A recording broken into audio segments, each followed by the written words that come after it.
खडूर साहिब में एक चौधरी रहता था। बहुत ज्यादा शराब पीने के कारण लोग उसको मलूका शराबी कहते थे। जब गुरु अंगद देव जी की कीर्ति दूर दूर तक फैलने लगी तो बड़े बड़े संत महात्मा उनके दरबार में आने लगे तो वह बहुत ईर्ष्या करने लगा। वह रोज गुरु जी की संगत को तंग करने लगा और शराब पीकर गालियां भी निकालता।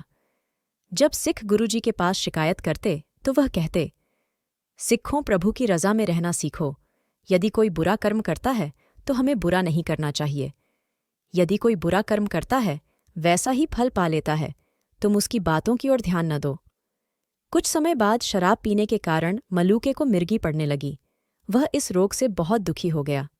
लोगों ने उसको समझाया कि गुरु अंगद देव जी ईश्वरीय जोत हैं, तुम उनकी निंदा करते रहे हो, इसलिए तुमको इस रोग ने घेर लिया है, परंतु वह फिर भी दयावान है।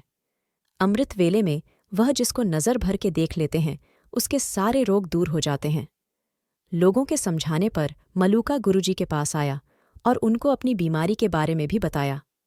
गुरुजी उस पर बड़े प्रसन्न हुए और उन्होंने कहा, चौधरी जी, अब शराब छोड़ दो, मिर्गी उसी दिन से बंद हो जाएगी। मलूके ने गुरुजी की बात मानकर शराब छोड़ दी और उसको मिर्गी पड़नी बंद हो गई। अब वह सिखों को गालियां निकालने की बजाय उनकी सेवा करने लगा। जब एक जोगी ने देखा कि मलूका अब गुरुजी का सिख बन गया है तो उसने मलूके को कहा, चौधरी, शराब का मिर्गी से कोई संबंध नहीं है। हम जोगी हर रोग के बारे में जानते हैं और उसके इलाज का भी ज्ञान है। मालूका जोगी की बातों में आ गया और उसने फिर शराब पीनी शुरू कर दी और छत से नीचे गिरकर मर गया।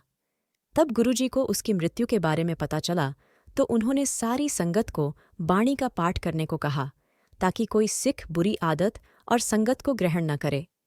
गुरुजी ने कहा, नशों से बचाना चाहिए। किसी भी प्रकार का नशा ठीक नहीं है।